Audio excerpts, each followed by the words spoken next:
GKR 3D CAD training centre. நம்ம வந்து இப்போ கர்வ்ஸில் அதர் ஆப்ஷன்ஸ்லாம் பார்க்க போகிறோம். இதில் வந்து செகண்ட் ஆப்ஷன் வந்து ப்ரொஜெக்ஷன் கர்வ். ஸோ இதை பற்றி பார்க்க போகிறோம். அதுக்கு முன்னாடி நம்ம வந்து ஒரு நியூ ஃபைல் ஒன்று க்ரியேட் பண்ணிக்கலாம். நியூ ஃபைல் பார்ட்டை செலக்ட் பண்ணிவிட்டு ஓகே கொடுக்குறேன். ஸோ இப்போ பார்த்தீங்க அப்படின்னா கர்வ்ஸில் போனீங்கன்னா இங்கே இருக்காது.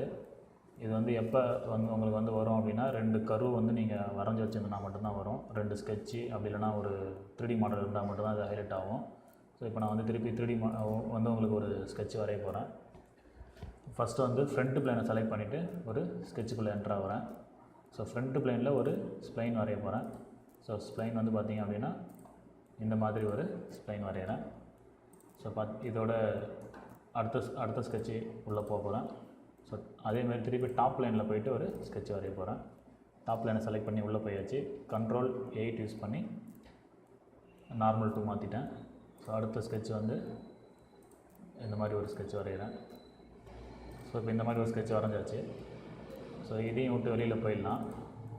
இப்போ பார்த்தீங்க அப்படின்னா 2 ஸ்கெட்சு வரைஞ்சிருக்கேன். இந்த 2 ஸ்கெட்சையும் கம்பைன் பண்ணி ஒரு கர்வ் மாறப்போகுது. ஸோ இன்னும் கொஞ்சம் பாருங்கள், டீப்பாக பாருங்கள். பிளேனை வந்து ஹைட் பண்ணிட்டேன். ஸோ இப்போ இந்த 2 ஸ்கெட்சையும் வந்து கம்பைன் பண்ண போகிறேன். அதுக்கு வந்து கர்வ்ஸில் ப்ரொஜெக்ட் கர்வ் அதை யூஸ் பண்ணுறேன். ஸோ இதில் பார்த்தீங்கன்னா 2 ஆப்ஷன் இருக்குது. Sketch on phase, sketch on sketch. So second option use பண்ணுறோம். நம்ம 2 ஸ்கெட்சையும் வந்து செலக்ட் பண்ணுறேன். 2 ஸ்கெட்சையும் செலக்ட் பண்ண உடனே எல்லோ கலரில் ப்ரிவ்யூ வந்திருக்கு பாருங்கள். இப்போது ஒரு ஸ்கெட்சை வந்து நார்மலாக பார்த்தீங்க அப்படின்னா அதுக்கு மேலே வரும்.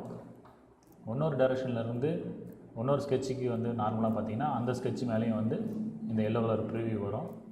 ஸோ இது கொஞ்சம் புரிஞ்சுக்கிறதுக்கு கொஞ்சம் கஷ்டமாக இருக்கும்.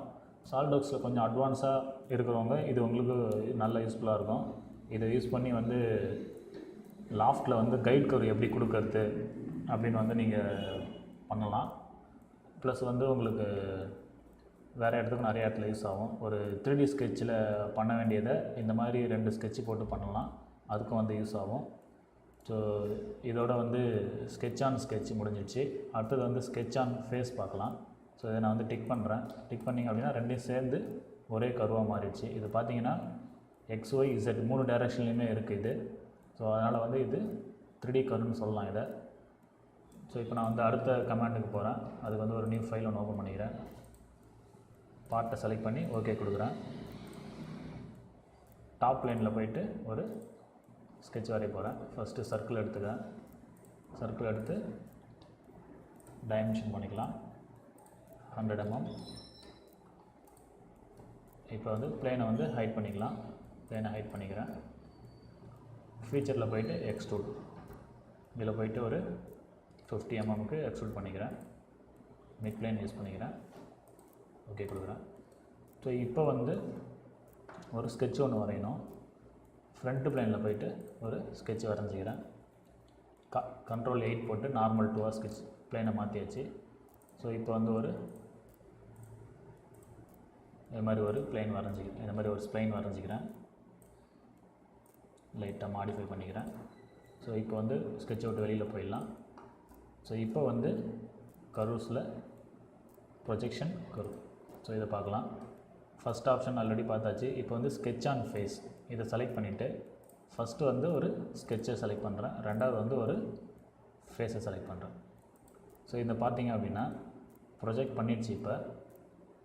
ஓகேங்களா? இது வந்து டைரெக்ஷன் மாற்றினீங்கன்னா அந்த பக்கம் போகும். டைரெக்ஷன் வந்து நான் திருப்பி இந்த பக்கம் மாற்றிக்கிறேன். ஸோ இதை வந்து நான் ஓகே கொடுக்குறேன். டிக் பண்ணுறேன். ஸோ இதில் பார்த்தீங்க அப்படின்னா இந்த இடத்துல வந்து ஒரு கர்வ் வந்து க்ரியேட் ஆகிருக்கு. ஸோ இதை யூஸ் பண்ணி நீங்கள் என்ன பண்ணலாம் அப்படின்னா கேம் அண்ட் ஃபாலோயர்லாம் வந்து இந்த மாதிரி ஒரு ஸ்லாட் எடுக்கிற மாதிரி இருக்கும். ஸோ அந்த ஸ்லாட்டுக்கு வந்து நீங்கள் இதை யூஸ் பண்ணலாம். ஸோ இதோட வந்து இந்த கமாண்ட் முடிஞ்சிடுச்சு. GKR 3D CAD training centre